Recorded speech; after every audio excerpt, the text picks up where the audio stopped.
human race. You break the ribbon with your face, the world spins out of control. Underwear and sexy clothes, perfect asshole, perfect nose, beautiful insides if you like brown. Punch me in the... Hey everybody, welcome to the Independent Ink with Mr. Fish. I'm Mr. Fish. What follows is a conversation I just recently had with cartoonist Eli Valley, who has a new book out called The Museum of Degenerates, which we talk about, and it's really, really great. It's got both pictures and words. Really, really smart fellow. So this is our conversation about what is wrong with the world and how we can communicate our outrage in the most extreme way. He's a very, very important character to know. So here's my conversation with Ellie. And please pay attention to the fact that I have just gotten over COVID, so I look like I crawled out of a greasy paper bag, which at some point he congratulates me on not hacking my way through the interview, through the conversation. So here it is, my conversation with my pal, Ellie. Dig it. Hey, Ellie. Hello. This is, I usually do these podcasts when it's light out. Yeah, it's dwindling now. So I the know. books, if you want to inspect them, you're gonna have to like take a screenshot now because unless I turn that light on, it's gonna be invisible soon. No, it's a good look. I think it makes us look very outlawish in a way, sort of, because the work that we do requires stealth and secrecy. And so, yes, we are on our separate Living in bunkers, I guess. Maybe that's it. yeah. You're in Philly now, right? I am. Okay, good. I am. I thought so, but I just didn't want to get that wrong in the first 2 minutes of the discussion. And you're in New York. Yes, I am. All right. So now our enemies know where we are. So Yeah, in New York, and I guess both our cities will be soon occupied by. occupied, and yes. And finally, the crime will be cleaned up. I can't wait.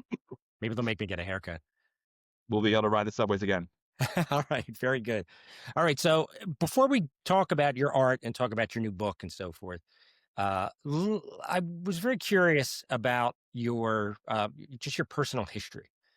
Like, where did you come from? I know that you're from what I understand, I know that your father was a rabbi and hmm your mother was more secular minded. Yes, that's a little diaspora boy shtick. I got that in there. Well, Sorry, I I'm mean, cleaning this glass. I see it's got a little yogurt stain from this morning. Okay, we good.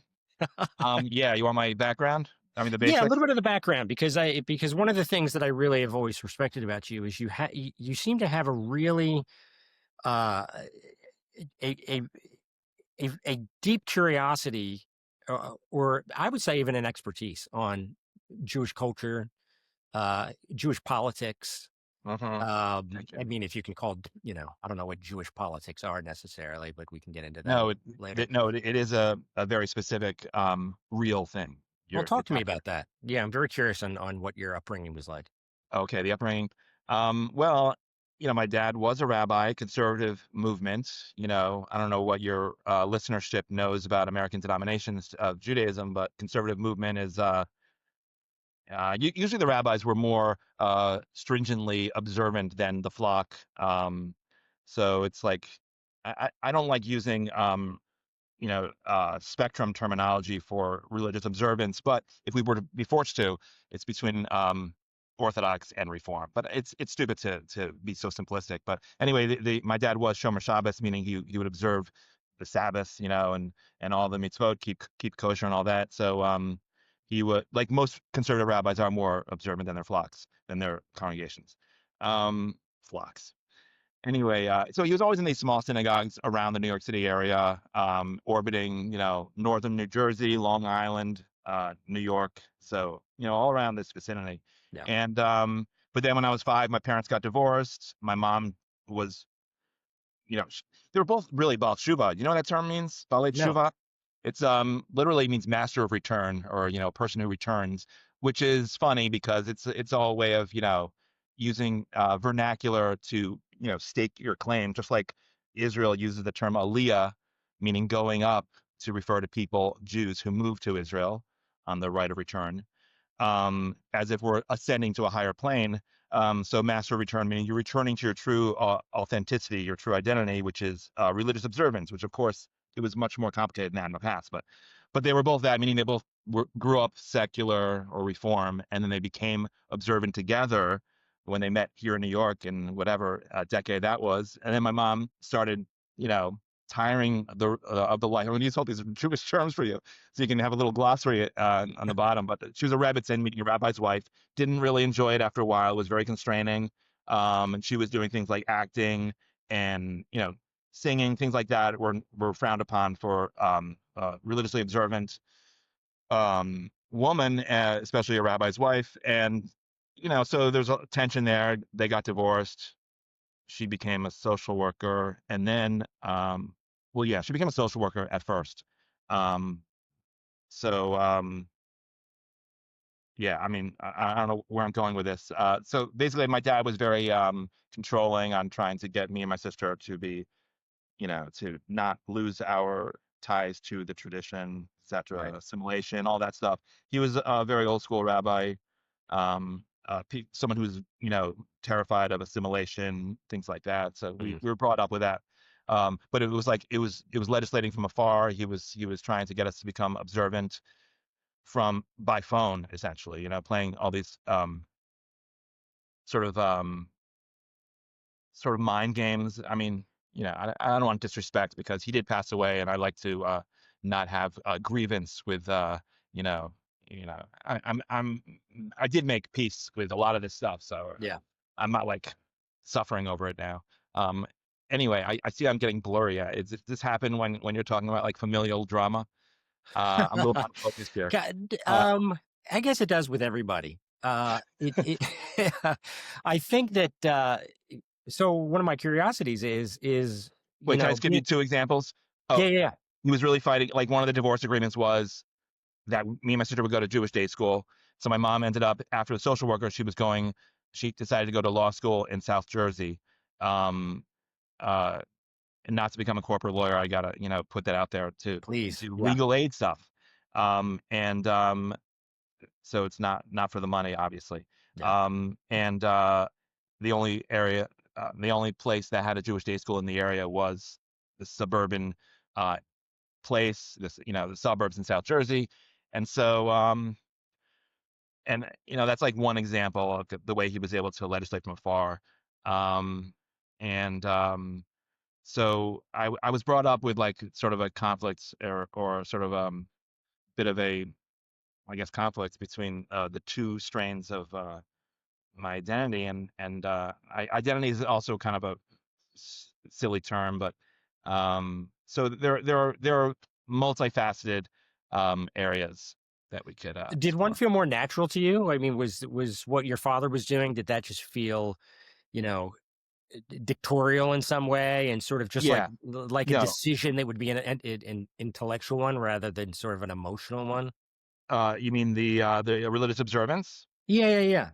Yeah, I mean, it's like this. I would visit him every 2 or 3 weeks, and we would go to services, and we would be the rabbi's kids, and so we'd have to perform the rabbi's kids routine, which is, you know, being preacher's kids. I think this is very common in all religions, at least here in the United States. Yeah. Um, and my mind would wander. My dad would be making these very sort of reactionary sermons from the pulpit, and I would be like going into my own world, staring at the Chumash, the, you know, Hebrew English Bible, and just like having fantasies while he was talking. And so that was actually where a lot of my creativity sprang from. Right. Um, so yeah, That's interesting. I mean, I find it interesting because the sort of the duality that you just explained about just sort of hearing whatever's being megaphoned to you from the outside, and you sort of retreating into this place where you can, occupy your own sense of self. You can sort of see it in the work that you do. And again, I sort of want to go a little deeper into that, in a little bit. Um, okay. I can I also say I don't want to make it. And I'm sorry, we don't have to talk about this stuff forever if you don't want to. But I mean, I don't want to make it sound like it's like therapy. Um, like I have a just because of that experience that I have a entirely conflicted relationship to um, the tradition, and yeah, I yeah. don't. And in fact, after college, I actually became a tour guide in the Jewish quarter of Prague, and it Mm, was there that I sort of found my own sort of way to appreciate and to engage with tradition that was different from not just my dad, but everything that I sort of had experienced in American Jewish political culture, actually, and which I experienced when I came back to America as well. So Prague was a sort of um, this treasure of sort of like opening up uh, uh, of history, which it came alive for me. So and that's something that my critics who are so, pig-headed cannot appreciate or don't have the capacity to appreciate that you can, despise ethno-nationalism and love Judaism. Yeah. Yeah, well, it's been hijacked. I mean, it's been oversimplified just what, the identity of being Jewish is supposed to be. Um, and so just the way you're speaking, it seems that you've probably fallen down somewhere closer to a secular sort of, less deist type of appreciation of the religion. I mean, I don't know if I Yeah. even do you believe in, like, how spiritual is this as far as you can be spiritual and be attached to people and a place and so Yeah. forth, but you can I also mean, be spiritual and sort of attach it to, a mythology or a narrative yeah. that has supernatural elements to it. Yeah, I mean, I don't think all that supernatural. I appreciate the literary and sort of romantic aspects of um, the huge weight of tradition, but not in terms of devout belief by any means. The term secular is difficult because that often implies ignorance and sort of just total assimilation. Uh, I think back in like the early 20th century, secular Jew was different because they were coming straight from a Yiddishkeit, a Yiddish speaking, Yiddish cultural context. And so they still had vast knowledge and experience of tradition while being secular, and Right. often that caused some other conflicts, like they would be battling against it. Whereas today, I think secular just implies about Rosh Hashanah, but you don't even go to services on Rosh Hashanah. It's like that attenuated, right? Right. Yeah. So I'm neither of those, but yeah. Well, let's now move on to your early artistic influences. I know you've heard you mention Otto Dix, so I'll say that for you. George Gross is another person that you've mentioned. Uh, Yes. yeah, Are so you talk like about. looking at? I mean, in the Museum of Degenerates intro, like there are some references there because of degenerates specifically. I mean, Yeah. I mentioned them. I mean, I love them and they are influences, but they aren't the initial or the primary influences. And I don't want to, just I know a lot of people when they reach a certain age, they have to sort of they can't talk about comics. They got to talk about the Yeah. Rembrandts. That's Right. what got me. So Yeah. no, I'm not gonna pretend they were a larger influence when I was in my formative period than they were back then. It was superhero comics and it was Mad Comics. Perfect. That's what my suspicion was. I mean, because you can see that in the fact that you're able to mix the grotesque with a certain dark satirical um, vision and intention definitely points to Mad Magazine. And before we started recording, I think I'd mentioned The Realist which was Paul Krasner's magazine from Hmm. the 60s. And Yeah. where a lot of people said that they graduated from Mad Magazine into The Realist, where it got very, very dark and very, very, you know, Not sure that I did. I mean, I don't really remember it as being I don't think you're old enough. I mean, I think that the people that I'm talking about are somebody like Spiegelman. That's one of the things that Art Spiegelman had told me, that was really. just, Mad was high school, The Realist was college and graduate school. And so that these are people who were sort of aging with the progression of that type of art form. So Hmm. a lot of people don't even know what The Realist is, you know. Also, I will say, and I've said this, in my old presentations, Harvey Kurtzman and Will Elder, that period of Mad was the 1950s, and I wasn't alive then, but I learned about it in their Mad Super Specials, these magazines after it became a magazine. Remember those super specials? Yeah, They yeah. would reprint early comics, and then they would warn you if you try to pull it out, you'll end up with shredded paper. And I would always, try to pull them out. You could, Yeah. if you were really careful, but you'd probably end up having to scissor it, and you wouldn't have any Right. staple. It wouldn't be bound. But that's where I learned, and I didn't know what they were talking about. All these like cultural references were beyond me, but the humor continued. You don't need to know the cultural references to know that this is just just slamming a Yeah. mirror up to American culture, and a distorted mirror too. Yeah. And also mocking, the sacred cows of just, the privileged class, Yeah, even a version of thumbing your nose at mom and dad, that is in yeah, there. It's true. You don't need to know who it is. You just know, you can tell that it's irreverent, yes, and and yeah, and not just that. Also, McCarthyism, and all kinds of censorship. They would mock censorship, and then they would get censored too. So that was also quite illuminating to see. and did you want to be part of that crowd? People who were rendered who wanted to be, did you want to be seen as a dangerous personality? Because that's sort of what it is. It's just like, from my perspective, I always found it really interesting and alluring to become something of a pariah just because of the way I speak and the fearlessness with which I think I'm jabbing my pen into Hmm. people who aren't used to being jabbed by a pen. Hmm. That's heroism to me, and I always wanted to be that kind of a hero because, Hmm. I think you and I are probably the same way as when it comes to, heroism when coming to sort of putting your dukes up and beating the hell out of somebody. Mm. We both wear Um, glasses. It was never an option, I don't think. yeah. No, I don't know. I don't really know that back when I was, a kid, teaching myself how to draw and everything, by copying these, old comics.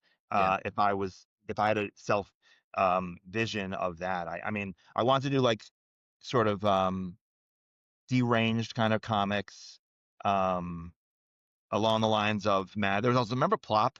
Do you Yeah. remember Plop? It was a DC's sort of attempts to cash in on all these mad spin-offs like Crazy, I think was Marvel's. But Plop was a different era, I think. But they would have, I think, Bernie Wrightson, was it? Or no, or maybe Basil Wolverton, actually, Right, right, right. doing these really absurd, grotesque figures on the cover, which really were influential for me. Yeah. Um, and so I actually was started doing like a comic called Weirdo when I was like maybe 8 or so, drawing, just trying to like be like that. And that wasn't necessarily, renegade stuff. That was just well, maybe like, for an 8-year old within middle school, it was renegade stuff, but it Yeah, wasn't like, yeah. like John Law. That's actually a mad thing too, right? Right. And so what was it, the Mole Man?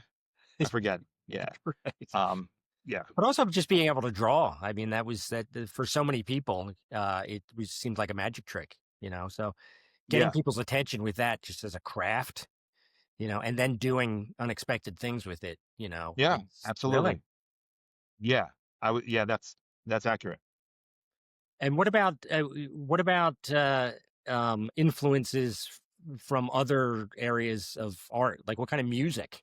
Was there music involved with what kind of No, reading were you doing? Is I there mean back fiction? then, what Or was just, that? yeah, like as you sort of like entered into 15, 16, were you a No. Kurt Vonnegut guy? I mean, there's so many people that No, I I was know not that, a Kurt. I mean, yeah. I need to remember exactly, like at that age, I was reading like Paul Zindel. I mean, do we even know much about him anymore? I mean, we should, because that was very, the Pig Man, all that stuff. Yeah, yeah. That was very influential on my life. I don't know how it influenced other stuff, but I mean, those are like young adult stuff, though. I mean, you're talking about, maybe I was reading it in junior high. I don't know. I honestly, all I remember is that was so impactful on me, and yet I never see any mention of him. Maybe it's not in like young adult fiction circles. Maybe they talk about him there.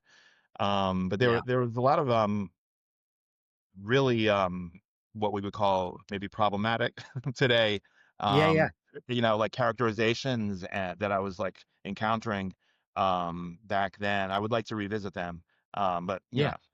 life Well, is that short. brings us to also what you do in an interesting way. I think that when you were talking about young adult writing and so forth. I mean, the lane for that has gotten so narrow as far as what is considered appropriate, what is considered dangerous. I just feel like we're Uh-huh. moving back into the 1950s, or even the Comics Code Authority, sort of like 30s and 40s, and Yeah. the danger of all of that. Um, and what's always absent from these kinds of conversations is what was I think more considered when it came to what the arts community was trying to do. There was always the allowance for the question of what is the content and what is the intent of this piece of art. Because once you do that, those two questions allow you uh, to create things that test the boundaries, right? And I think that that's probably, if you can say that what gets you in trouble and what gets most artists in trouble more and more nowadays is ignoring those two questions. What is the intent and what is the context? Uh-huh. Because not allowing any conversation to surround what you're trying to do as an artist will encourage you to self-censor, and then or B, just encourage people who have no idea what your intent is, who will decide to completely willfully misread your work in order to silence you, because we need a cleaner and mintier version of reality here in America now. Yeah. I'm not sure which, you know, era of I'm not that old that I have so many eras, but I mean, which of my comics you might be referring to? But if you're referring to the stuff from like early on for the forward for Diaspora Boy and stuff like that, Yeah, um, it is interesting because I never set out to offend for offense sake. I'm not yeah, that. yeah, yeah, It yeah, doesn't. That's not for me. Whatever. It doesn't. But it just turns out that there are so many sacred cows that were worth questioning, that it might have appeared that way, but also. Um, you know, I, I don't think my stuff is all that, you know, complicated, but it is informed by a lot of sort of Jewish familiarity. And people, on the one hand, people who don't have that Jewish familiarity, and on the other hand, people who do have Jewish familiarity, but sifted through the Zionist propaganda machine that we are subjected to in the Jewish community in America. Again, the political Jewish, whatever, communal structure from birth. Um, they misread it. And so, and both of these people, as the internet became more pervasive, prevalent, um, think they know everything. And so you have ignoramuses who are trying to teach me, stuff that it's like, this stuff is basic. You're trying to teach me this. And then you have ignoramuses on the other side, from the Zionist perspective, who cannot conceive of an anti-fascist form of Judaism, or they think that Zionism is anti-fascism because they're so up their own ass. right, And they're telling me, they're explaining stuff to me. And yeah, so, but the good thing is, increasingly this is the case, over the course of the past decade and a half, there are more and more Jewish readers who have this um, um, familiarity and knowledge base that they know what I'm talking about. And yeah, so I'm not talking in a vacuum, and I'm not just some lunatic on the fringe. It's not like a, colossal wave of people, but it is enough people that, I have a readership and a community, a cohort that it resonates with. And that's really nice. And I don't want to, mislead anyone to say that, this is the majority. It's not. But it's enough to make me feel that I'm not totally insane. yeah, yeah, yeah. And the one thing that you do that is so smart, and I'm so thankful for it, is, and we keep talking about the new book, Museum of Degenerates. Here we Uh, go. Grab so let's this. just name it.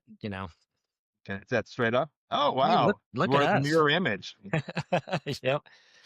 Um, what is so wonderful about this book is it's filled with so much very precise and beautiful writing, um, which people should know about, because when it comes to this kind of work, I think that the greatest fear that a lot of people have is that without having a discussion about the politics and so forth that you criticize and the things that you find disdainful, you need to have long form conversation about this stuff, because it can be Yeah. very inflammatory to people who aren't used to having conversations.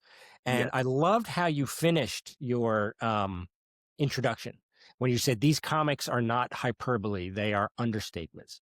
Uh-huh. Now, just Absolutely. reading that, somebody could just be, if you didn't demonstrate throughout the entire book by having images and sort of the history and the intent and all of the things that sort of informed what your drawing was about, Uh-huh. it would seem like you were a blowhard, in Mm. the sense that it's just like, I these see aren't that. hyperboles, I speak the truth. Now, this is what this is. But you Oh really no, I hope it did not no, come no, across no, like you that. I don't, wasn't because you demonstrate that with the actual the text that is in there.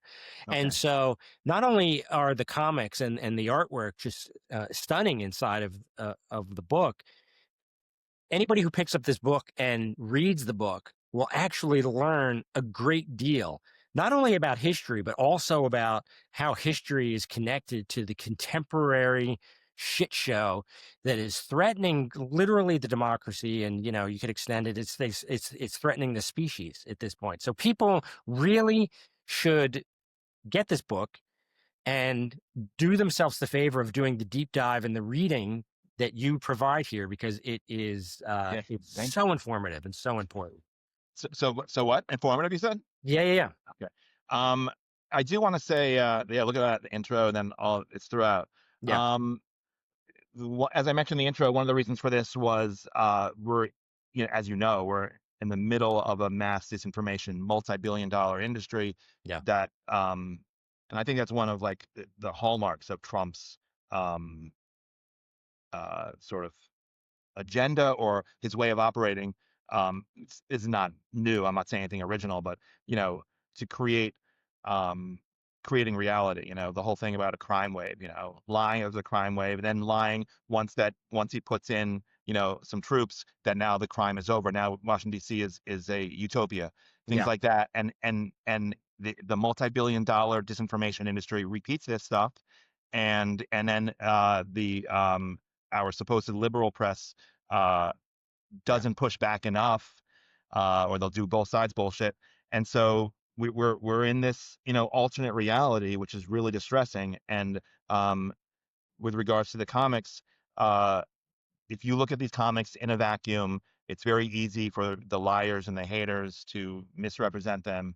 Um, because they have this mass disinformation industry on their side. yeah, So I needed to say very specifically, this is what happened. This is what happened in the week prior to this comic. This is what inspired the comic. These are the quotes that it is dealing with. There's a multiple quotes here. This is not just me fuming, in a vacuum. This is actual, this is based on uh the horror that we're experiencing. yeah. And you make it irrefutable. I mean, that's what's so great about it, because the history of art is really a metaphor for real life. For what? I'm sorry. A For metaphor for real life circumstances, real life, Mhm. truths and so forth. And so with the truncation of information to where we function right now is that everything seems to be a metaphor for something else.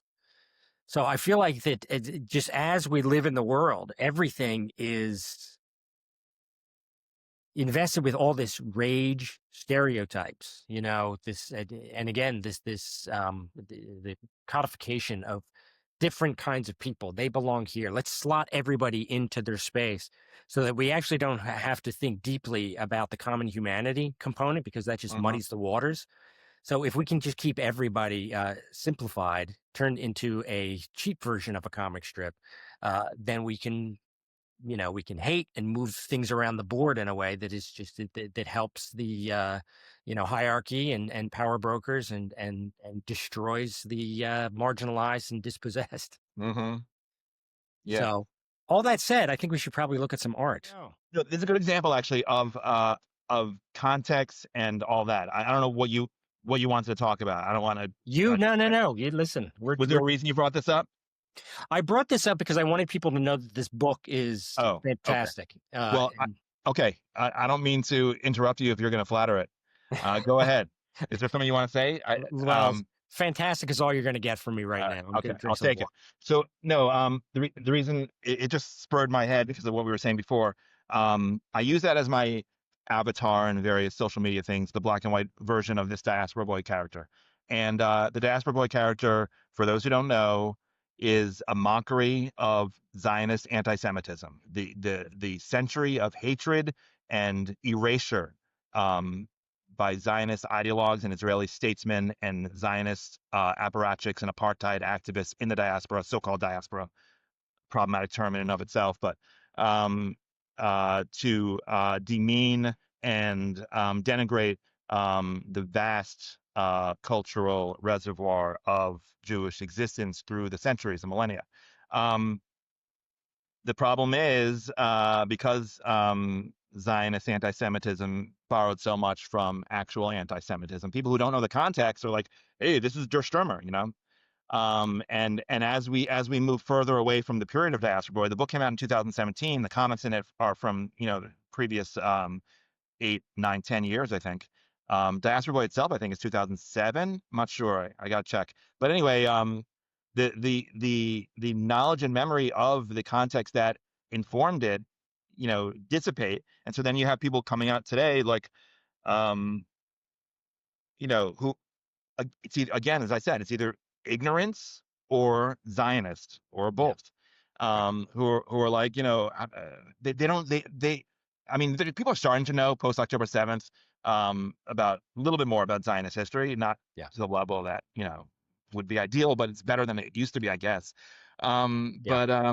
So you And get you talk that, but about Max Nordau, at the beginning in the introduction, and yeah. Cesar Lombroso. Oh You know, yes, Lombroso. yeah. So all of that, I mean, that's just speaking about the history, just understanding that the fact that people don't know who these people were, and how it is so necessary and informative of the narrative that we're Yeah. suffering.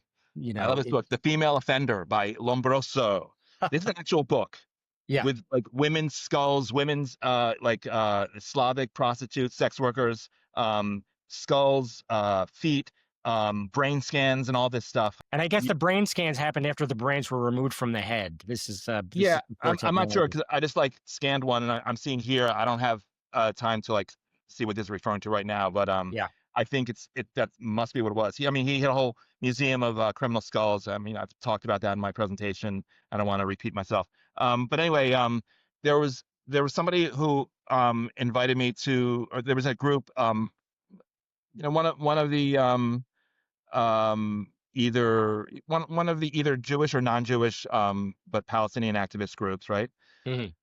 Couple, well, maybe like 2020 at this point, before COVID, so maybe 2019 even. Anyway, there was always like this, the Zionists, you know, activists would make a fuss whenever I was invited to a campus. And this happened then. And this person who was involved in this group said about this, because they were using this as an example of my supposed anti Semitism. And he's like, instead of saying, no, this is a mockery of the Zionist anti Semitism, he said, no, it's a self portrait. And it's understandable why he would say that because it's my Avi, whatever you call it, avatar, my Yeah. my PFP, right? And Yep. so people might think it's a joking self portrait, and understandably so. And so I'm not like criticizing him for that, but it just showed me that even people who are within the context that I'm dealing with, not necessarily within like Jewish context, but Palestinian activism, he wasn't aware of this.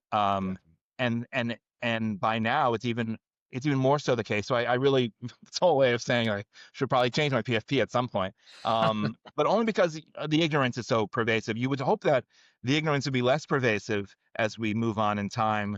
And this book has been out for 8 years. I mean, it's been Yeah. in the ether, in existence. Yeah. But yeah, that's just one example.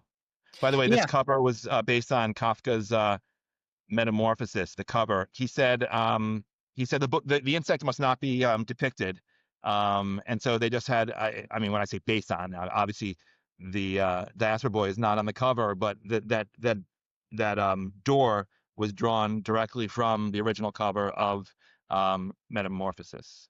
Yeah. I love that. I love that you do that. I mean, it's so funny because so many of your images do have those details in there, and I just love that they're there, and Easter so eggs. few people even would even know No that. one knows. No one knows. Yeah. This is the kind of thing. Yeah, I know. I tell some people, I think I put on Patreon a long time ago. So it's in people, who know, but it's like there's a lot of stuff like that. Yeah. Yeah, yeah, yeah. And yeah, as you can see, the introduction by Peter Beinhardt, who's talk about a time to go listen to that guy talk. I mean, I love the fact that he is making the rounds. In fact, I saw him maybe 6 months ago at a synagogue near just around the corner here, Oh, wow. and stunning. I mean, and doing again what you're doing, which is talking about the history and talking eloquently about it, and surprising people. I mean, that's the thing. Even as you said, there's some Jewish people that just don't even know the history, and they're not making those connections to what's going on in this country when it gets as far as sort of the fascistic tendencies that we're falling Hmm. into, and sort of the right and the conservatism Yeah. and all that stuff. But also he prays or, goes to an Orthodox synagogue. And I don't know, if, his kids are at a, conservative Orthodox day school, but I mean, he is, much deeper inside the, belly. And so, Yeah. I, don't deal within. I mean, I don't get invited to any synagogue anymore. I was invited to one synagogue when Diaspora Boy came out in Long Island. Totally was a disaster beyond belief. They were asking me questions about Arafat. Seriously, Oh who had been no. dead for quite a while. Um, and yeah, it was. I didn't sell a single book, of course. But anyway, so I can imagine the shit that he gets from his co-congregants when Yeah. when he's there davening, praying, on Shabbos. Yeah. And he So, talks about it. I mean, and that's the yeah, beauty of his argument. I mean, he's not arguing. He's not arguing from your point of view. He's arguing from a deep. He's deeply indebted to his faith. It means it defines yeah. him. I mean, I should say, as you know, I guess you're using the term faith. I mean, Judaism does define me, but you're saying in terms of religious, Yes. right? Okay, Yeah. Yeah. okay, Yeah. All right. So let's move through. So I grabbed a handful of images that I all found right, intriguing that we can talk okay. about. Yeah, yeah. You asked me to send you some. I didn't send you this one, so you're gonna surprise me. You I didn't. I like it. know. So let's. Yeah. So why don't you read it, and then we can talk about this, and you can tell me Okay. about. Yeah, I mean, it's a mark of our great. I mean, I'll read it. It's a mark of our great strength as a democracy that we can orchestrate a peaceful transfer of power. Um, I'm not good at reading my own comics, and so it won't be inspiring at all to have it read by me. But yeah, this was sort of like a tough one, not because of Obama and a Klansman, but because, in my view, if we're facing fascists, we should use force and break the rules to stop the fascists. But I know that those on the other side, meaning the centrists, the people who insist we pave the way, that we have bipartisanship, would say that that itself would destroy American democracy. But I think it's been borne out by, um, not just this. This is like an extreme example, but Biden. Biden was the last gasp we had, and when he embraced the right, when he said we need unity with people who are defecating in Congress, in the Capitol, Yeah. and seeking to hang Mike Pence. That was the last gasp, and we lost it. It's over. Yeah. No. 100%. That's why I really love this cartoon, because it does. It signals that real frustration Yes. that so much of how the Democrats have functioned as a party just in the last 30, 40 years. It's everything is a compromise. Yeah. And it always strikes me as I have said before, where I think that the Democratic Party is dangerous because it loses all the time, and the Republican Party is dangerous when it wins. You said And that's that what this the is the Democratic Party is dangerous because it loses. Yeah, or when it loses. I Oh, mean, okay, okay. it's actually really good at strategizing on how to lose. I mean, Well, just look at this last election. It was the biggest frustration, where the DNC seemed surprised when Trump was running again. Like, what are we going to do? I mean, we had 4 years to yeah. figure this out. Yeah. I feel that the Democratic Party, in terms of its leadership. This is not an original thought, I don't think, at this point, but maybe it is to, you know, their apparatchiks. But I mean, it's not a party that was meant to govern. It's a party that was meant to sort of make it easier for fascists to govern and to reap millions, if not billions of dollars in the process through fundraising, through, It's the privileged class. I mean, yeah, it's really that's what it's about. yeah, That's the big shock that people are starting to realize. It's just like, oh, wait a minute. Money is flowing in a very specific direction. Guess what? It always has, but now the yeah, funneling of that it's enormous, and people are becoming there's no middle class anymore. yeah. Now talk about this Norman Rockwell sort of It, takeoff, where which I love. where'd you get that one? Was it on Instagram? I think it was on X. Okay, okay. Because there are so many. There are a couple versions of this. I know I've seen. Yes, So is that the main one, or is that one of the alternates? I can't remember. I thought it was the main one. I thought it's the one Okay, that you ended up with. okay. I think it is. Yeah, I'm sorry. It's been a while. Yeah, Um, because I was toying with three different versions of the text, and one of them was genocide is bad, and I thought, because I think even this was optimistic that they would change once Trump is in office. right, Um, right. so I thought this one was if this was the main one, the one I chose, maybe it was this, was worthwhile because it applied not only to Gaza but also to the concentration camps on our border that were just totally forgotten and ignored under Biden, and then they will become an emergency crisis once Trump was back. Right. So it applied to both. Well, these parallels are great. I mean, it's another thing that I really think that you do well. That it's not. It is looking to expose the abuse of the meek. In every iteration of whatever the meek is. Yeah. And it's just it's the correct way to see things. I think it's the correct way to recognize the fact that we're all vulnerable. And so looking at the people who are most victimized by brutality links everybody who's suffering, and then is part of guilting the more privileged people to actually give enough of a shit to do something about it, because that's Mm, when things change. It's like with the civil rights movement.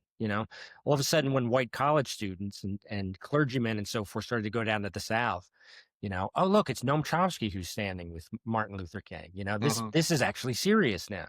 mhm, you know so yeah, I mhm. just love this cartoon. I love And anything that uses uh a pre-existing piece of commentary and then does that slight sort of thing where it's just like, look, there's a different way to approach this that echoes the original but also mhm. has a new megaphone reality that You do is that quite fitting. expertly as well. I mean, one of your major talents and you know gifts, taking iconography and twisting it up in a modern way. Right? Well, I appreciate it. And sometimes it's funny because I don't know about you, but sometimes I'm like thinking, is this a shortcut? Is this a shortcut? Oh, well, we're You always looking for visually prevalent means of communicating it. So it's like Yeah. if it is a shortcut, it's not bad to have a shortcut. And it's not like it Yeah. takes less time to draw. I wasn't tracing it. I guess you're right. I mean, one of the things I mentioned Kurt Vonnegut earlier, one of the things that he always talked about with his writing and with the power of jokes is he's creating mousetraps. So it's just like, how quickly can I spring this trap? I'm going to try to make it as, the brevity is important for me to get my point across or have the joke land in a way that is surprising because it's happening Hmm, quickly. hmm. Now this, I just,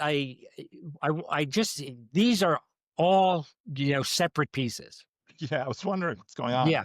Yeah. Yeah, So yeah. yeah, I'm not going to ask you to read all of these. What I Okay. just wanted to show with something like this is when it comes to the depiction of Trump, your rendering of Trump, I absolutely love because you go way past any attempt to like have like a caricature that resembles reality. You're drawing sort of the inner demon that is actually, what most people are reacting to. This is what people are feeling. Right. which I really love. I love the emotional impact of something like this. Now, that said, the other danger with this kind of caricaturing is that I don't think you ever want to leave people with this notion that somebody like Trump or like a demagogue or somebody like that is so much of a monster that they're not a human being, meaning that the idea that if we get rid of the monster, the problem will go away. Right. I mean, that Right. is a challenge. The other challenge with this is when he becomes such a Muppet type figure that he almost becomes like cute in its within that grotesque world. Right.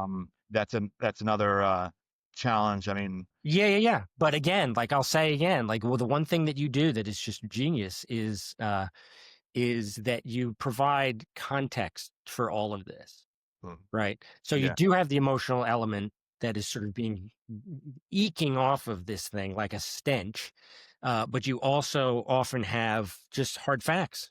You know, both a journalist and a historian when you do this work. And so people who don't know your work, I really have to say you have to look at what Ellie does because it's scholarship uh, that utilizes the power of the visual language in a way that is really, really unique and special. first of all, thank you. Second of all, just to give you a little insider, uh, scoop or whatever, insight. This was really an ordeal to put together because, like, when you finish a comic, you just want to be done with it. Yeah, But uh, because of the disinformation complex and because time, attenuates memory, um, I had to seriously, uh, laboriously research everything.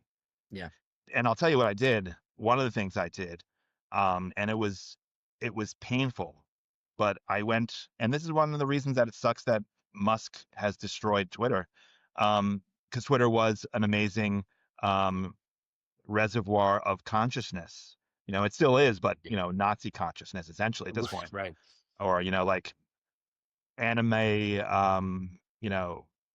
creepy whatever he's doing now with his perversions Yeah, reservoir. But anyway, there were so many times that it was like sort of like a paragraph from the New York Times, whether news or you know why are they printing this kind of thing, like just like mocking the editors for putting it out there, etc. That I would highlight on Twitter, that would inspire a comic. yeah, And those kinds of things, often I would, in the replies to the comic, when I would post it, I would include those, but I didn't always yeah, because sometimes it was like so obvious in that week, but then it became less obvious as the weeks went on. So I had to go through Twitter like tens of thousands of tweets, and it was not fun yeah, because a lot of stuff is just dated and awkward, yeah, and a lot of there's a lot of stupid fights and arguments back in the day. I had to like you know, hold my nose and go through and just like, and I had this massive document where I was like, you know, preserving the news of the entire Trump and then Biden administrations yeah.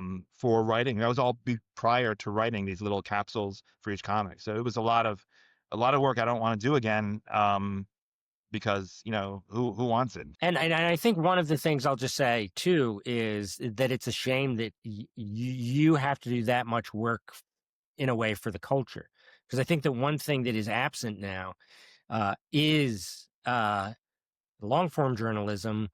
The arts community at one point was able to sort of fill this space where for satire and so forth, you knew a lot of this stuff. You didn't have to become an educator for your audience to then Right. get the commentary. It was Yeah. already in the culture. Yeah. And so I think that that's probably one of the frustrations that you're facing is that, and I used to do it all the time. I mean, I've been criticizing Israel for as long as I can remember. And so often it was always, I would draw it, because you have this feeling of outrage when you're trying to depict the art, right? Hmm. And you want to serve the truth of that outrage.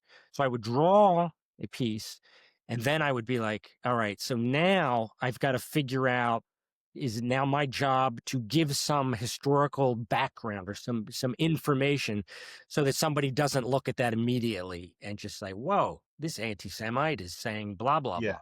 you know? Absolutely. Yeah. So it's a frustration. And wait, what would you do? Would you put it in? I would, I would publish, I would publish it and then spend a great deal of time answering emails. Oh, I see. Yeah, because I Right. think that that's part of one of the things that I think is the strategy moving forward is to go and incite upset, but stay with try to breathe into the conversation that will follow. Don't take it personally. I try not to see other people as villains. Hmm. There's all these different levels of what I would say are, it's not even stupidity. It's just ignorance for certain things. I mean, just the subject of Israel, the work that you do. Most people are want to tear your head off because they simply do not know the history that is just true. I mean, it's not even controversial. So talk about this one. This one I just found very intriguing. Thank you. Well, I mean, it's one of those that applies. So, it can be re-upped in so many different instances, Yeah, including when I think it was when there were border policemen on horses that were like you know, physically assaulting Haitian refugees, right? And right, then the spokesperson and Biden himself said it's not who we are, even though it's literally who we are. It was us right. who was doing it. Um, it's like it's always aspirational, but this actually, I'm pretty sure this was drawn. I can check my voluminous notes or whatever the description in the book, but I'm pretty sure it was after the January 6th, right? The Right. attack, Yep. and when that brief moment, maybe it lasted 2 weeks tops, when Republicans said, "Oh, maybe this is a little bit too much," the whole, burning down the Capitol thing, and fascism isn't, we like lots of stuff about Trump, but the overt Nazism, maybe we should pull back a little bit. And they were actually saying this is not who we are. Every single one of them, you know, went back and not just said this is who we are. They're like, we must be this. This is us. This is our destiny. Yeah. But this was during that 2 week period when Republicans who had greenlit every single step in our march towards fascism said, actually, this is not us. Yeah. It's great. I love And it. applies to the Supreme Court too. Just, Yeah, every, it's evergreen. I mean, yeah, that's why I love it. It is one of those things that you can apply to so many people and so many things. And even not even it can be a metaphor that doesn't even have to be as extreme as all this, because I do feel like I think people need to be challenged on, like, what do you really believe? What do you really think? Because right, there's so many people that think they know who they are. They think they know what they believe. It's all this reflexive sort of, belief. I'm a patriot. I'm a proud patriot. I'm this and that. But then when you start naming the actions that are connected to the ideology, or the star spangled version of the ideology that they think that they're promoting, that is who they are, you right, know? And so I always like set people back on their heels, have them defend themselves. right, Well, I don't think it's, I think when we get to that point where it's just like, that would be impolite, then we're really screwed. You don't have to be mean about it. If you have siblings, if you have an older brother, your older brother has probably done this to you. So everybody deserves an older brother who is going to hold their feet to the fire when they've acted like an idiot. right, right. I don't actually, so Well, you've done well without a big brother. thank you. Well, Now, this one I absolutely love. This, thank you. Well, it's another one of those where, when you talk about shortcuts, using an established painting image in the consciousness. I do like doing that. I mean, it's because it's like yeah, it's a common cultural sort of, is it touchdown, or I yeah, don't know, is that the term? I'm not sure. yeah, That that's in all of our consciousnesses, and so if you tweak it, it's like I don't consider it a shortcut. I think it's exhilarating to do it. I mean, if it's the only thing you do, then maybe not. But I think yeah, it's fun though. Um, yeah, this one, it was during BLM, when but again, it's like with Gaza protests too. It's evergreen when it comes to liberals who yeah. demand um, incrementalism and obeisance to norms, which is one of the things that got us where we are. Yeah, let's get the right concern in the right inbox. And maybe eventually, Yeah, and I love it. It's Renoir, and it's just it has that facade of like all of Renoir stuff, which I find just I can't look at Renoir. It's disgusting to me. I mean, his stuff is so confectionery. It's sort of Oh, okay. candy-ish, Right, right. that I love that facade, and you do this brilliantly. It's a real when you can make the problem something that is just we were talking about, like the mannerism of not screaming when the house is on fire. you Yeah. know, it will not stop the house from burning down, and that's sort of where we are. And Mm, that's the outrage that I really love that I get mm. from this one. Thank you. Democrats. Memories, memories. It's self-explanatory. I mean, this is It what's so is, great although about there is some history here. First of all, it came out after the leak of the Dobbs decision. it. Mm, When I mean, I wrote about this. I mean, there was actually a lot for this one. So I would need to refresh my memory, but when there was, really mass, it's like after in the past 6 months when the base is just like foaming, at the mouth, so to speak, demanding a more pugilistic response to fascism, and the leadership spends more energy attacking the base than they do attacking the fascists, which is just it's just like it's illuminating uh, in whether they want power or not, yeah. what kind of power they want, whether they Right. want to actually legislate on behalf of their base or if they want to make things easier for the fascists. And it's clearly the latter. But anyway, so Schumer was saying, just vote, etc. But uh, Biden was the main thing that he said was to stay peaceful over and over again because he's like, don't don't persecute the Supreme Court justices. We have to be peaceful. It has to be peaceful. It's like, what are you talking about? This is no time for peace. They are stripping us of our rights. Right. That they should not be able to leave their homes. I mean, Yeah. I'm not espousing violence. I'm saying we should not be sitting down during Right. this. You know, Yeah. they should have no moment of comfort. But also, the Nancy Pelosi, she actually did Right. read a poem by not Golda Meir, but by someone who had served in the Israeli army in Lebanon, and then wrote a poem about home afterwards. Made no sense to it made absolutely no sense. It's like she got her APAC signals mixed up, and she meant to be talking about something else. I think this is before October 7th, right? I mean, it must be, yeah, of Yeah. course. Yeah. Yeah. It was like whenever the leak of the Dobbs was, maybe 2022, maybe I'm not sure. But anyway, so she got her signals crossed, and she's like, doing some pro-Israel thing in the absolute wrong context. Because I think she was trying to indicate that, our home, we're gonna fight for our home, we're not gonna forget our home, etc. But like just totally mixing things up and just showing how like their brains are like just like they've all melted into this just ooze, and they're Yeah. just spewing, and like we were desperate for leadership and for energy, and for like fighting back, and all they did was just yell at us, tell us to not speak out, uh and did performative bullshit on the Capitol steps, singing God Bless America and shit. It was just Yeah. so that was like one of those like moments of clarity that you know we we're still suffering the after effects of. Yeah. Yeah. We're definitely still we're here. And this is one of the examples of the wild frustration of like you were saying, you're not calling for violence. But you're calling for a people's voice, Yeah. right? Yeah. And so, and we want to do something where, like when Nixon was terrified in the White House, with the buses that he had surround the White House, because he thought that the protesters were going to come and drag him out. Right. Right.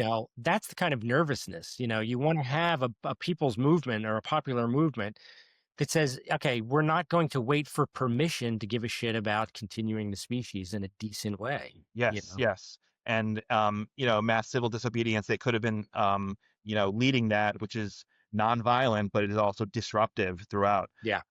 Which is something they over and over again refuse to do because again, none of their own comforts were risked at all. None of their Yeah. relatives would ever suffer from the Dobbs decision because they have the money. They can go anywhere in the world for reproductive health care, right? Yeah. It's the people who were drowning that they just didn't give a shit about.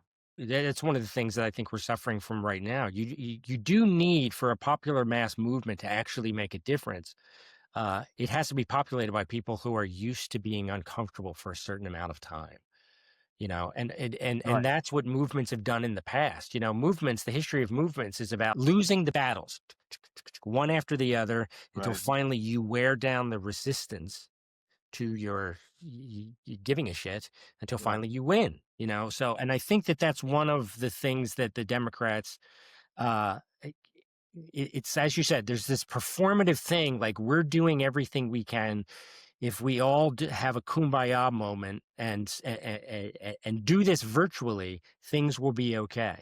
Right. But fascists don't give a shit. If you can be as radical as you want online, they don't care, because there's no threat. There's no real threat to power when it's just a bunch of people who are complaining online.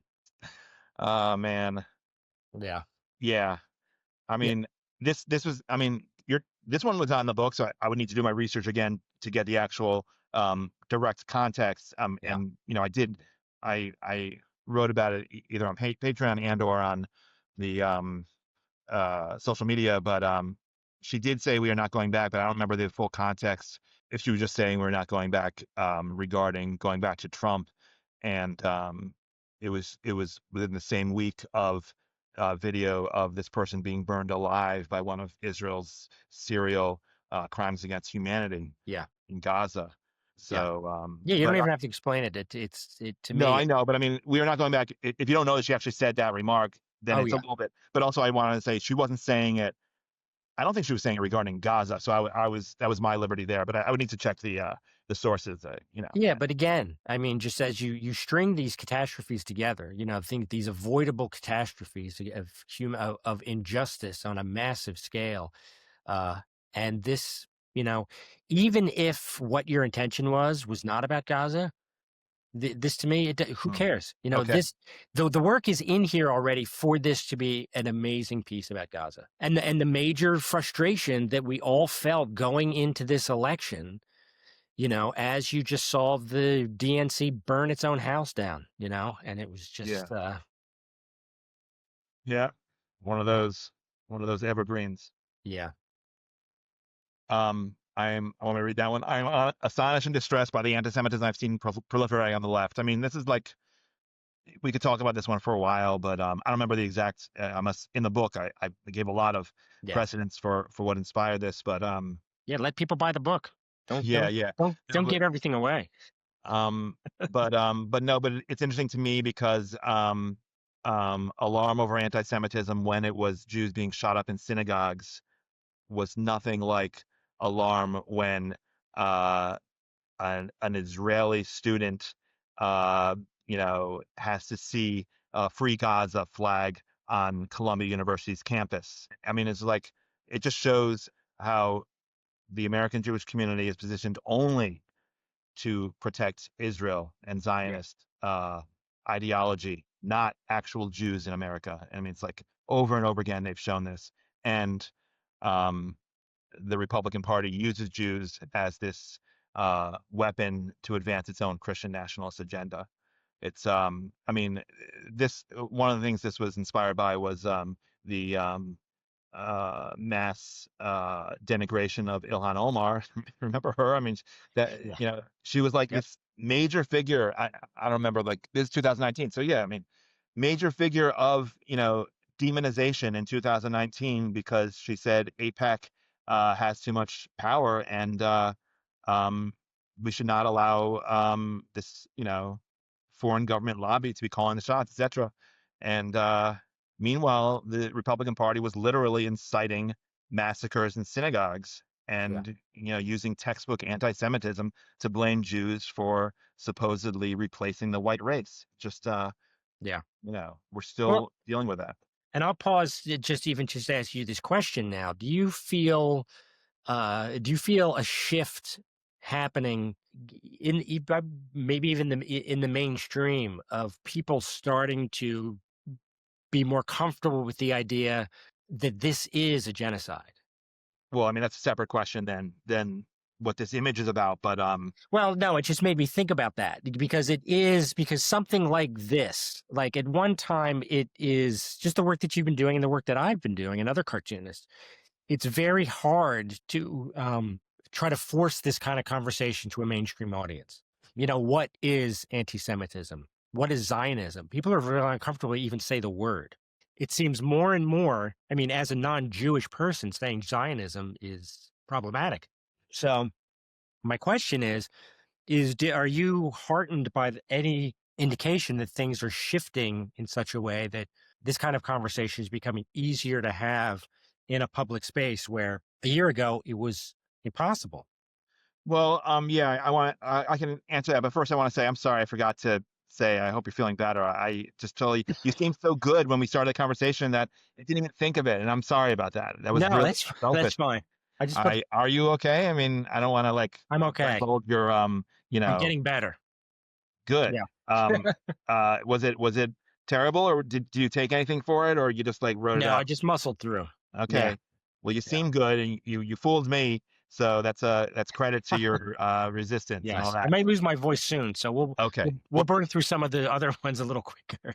No, but in terms of your question, yes, I mean, obviously it's becoming easier to talk about this, but unfortunately, um, and this is not the priority now. The priority is to end the genocide, but Right. um, unfortunately, it's almost inevitable that given Israel's choices over the course of the past 2 years, Jesus, 2 years, Yeah. and the past 75 years, anti-Semitism is becoming, it is exploding, and not in ways that Zionists like to propagandize, but in it's like permutating in ways that are disturbing. And again, I don't want to like center, Jewish sensitivities when the genocide must be stopped. But it's just an answer to your question. It is an element that is distressing Yeah. when there's this percolation of you know various polemics that are coming out that we've had for centuries that are coming out again, and it's really disturbing. I don't know if I'm being too elliptical here, but you No, know. no, no. It makes sense. I mean, and again, that's a huge through line for the new book. I think it's Oh, over. okay, okay, cool, Yeah, good, thank you. Uh, One of the oldies, yeah, 2016, evergreen, I guess. yes, I don't know what to say. This is another one where I'm using not a piece of art, but a photograph, right? You yeah, know this photograph, yeah. right? Okay. Absolutely. Some Yeah, people didn't know it actually, and I was surprised because like growing up Jewish day schools. It's like it's hammered into us, but yeah, some people actually weren't familiar with it. So, yeah. um, the Warsaw Ghetto, famous Warsaw Ghetto photograph. But um, yeah, it's like that. This was in 2016, like right after the election, when Schumer et al. Were saying, we can find ways of infrastructure investment. We can work through this, and it was like, are you, you know, have you been asleep with throughout Trump's camp? And it's funny because there were a lot of people even on the left who were saying, "Oh, you're overreacting. This is it's really he's just a typical Republican."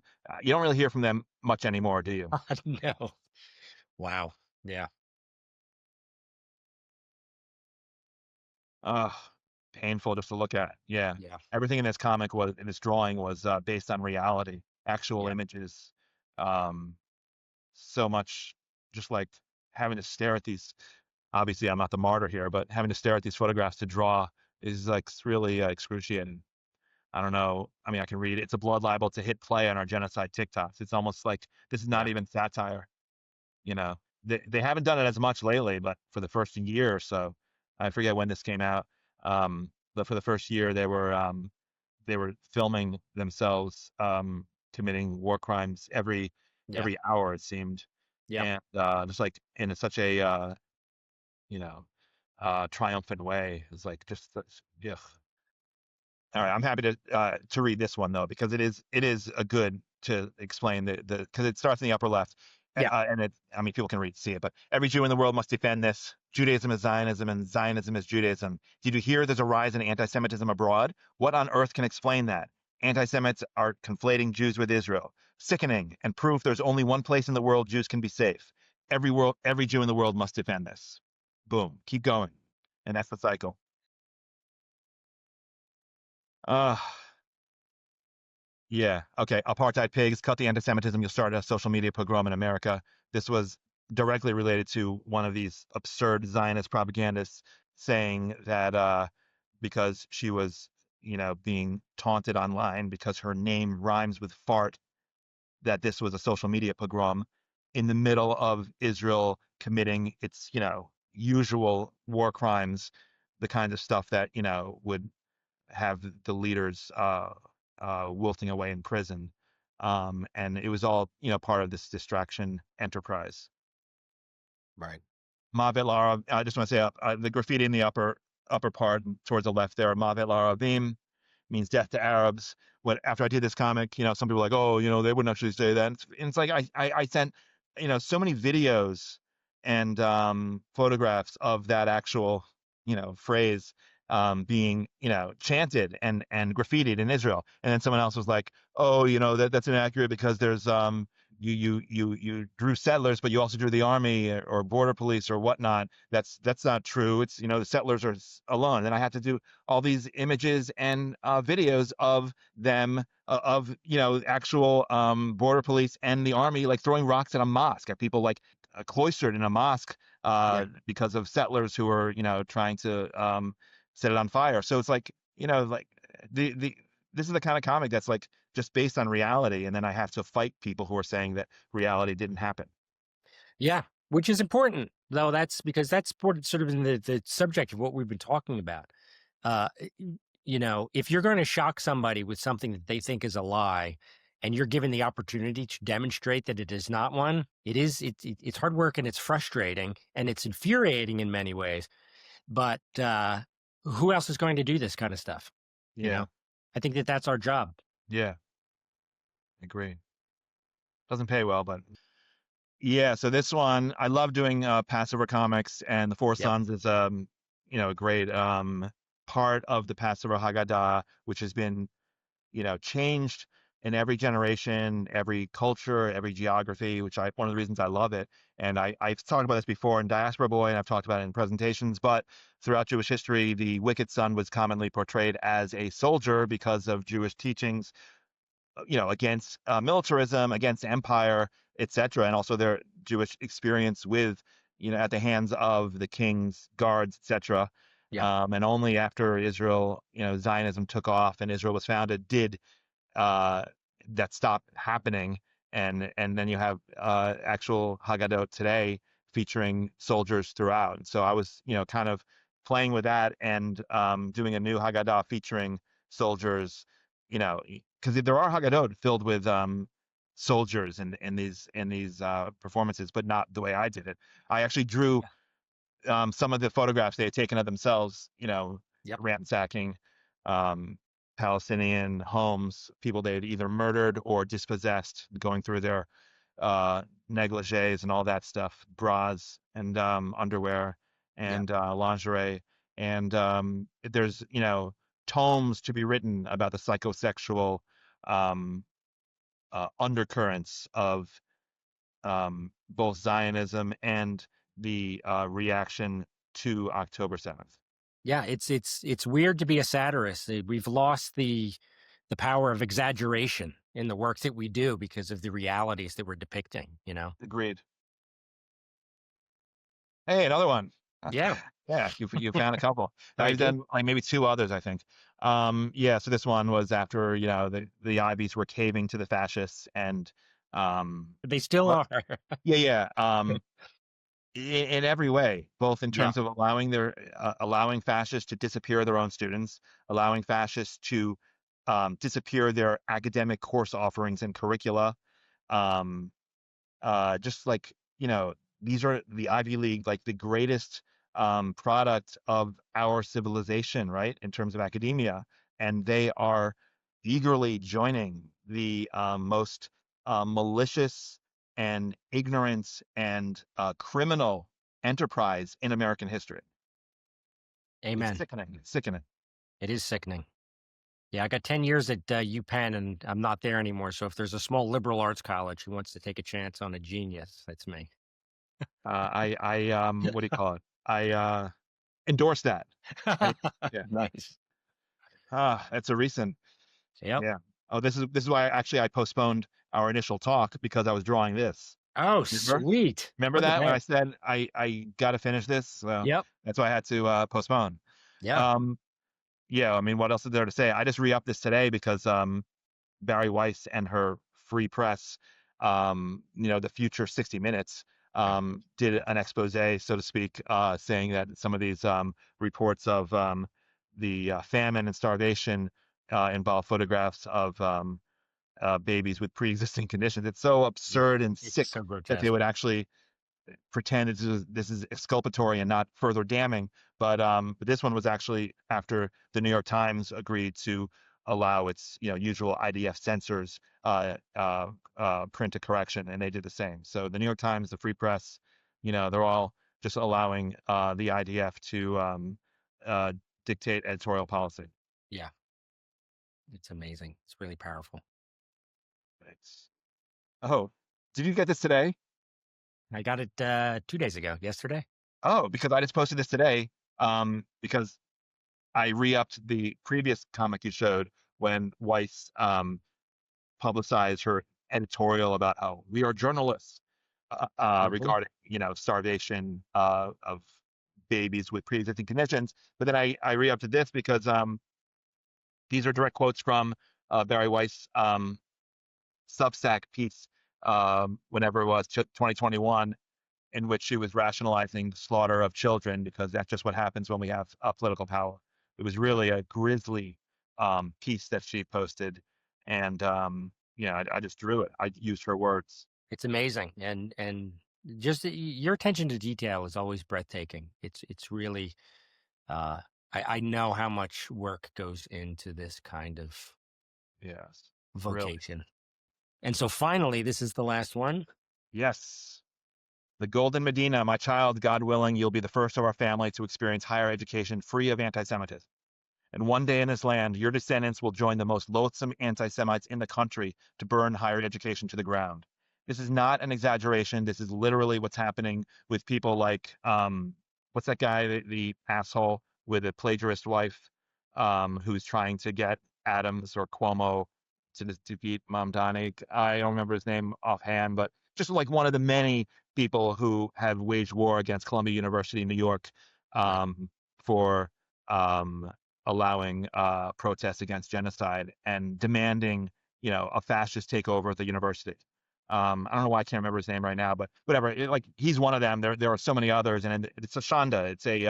It's a disgrace to the memory of our ancestors who saw this country as you know liberation from liberation and opportunity, and it is what it gave us. And now they are taking it all away on behalf of an ideology of extermination, and it's so despicable.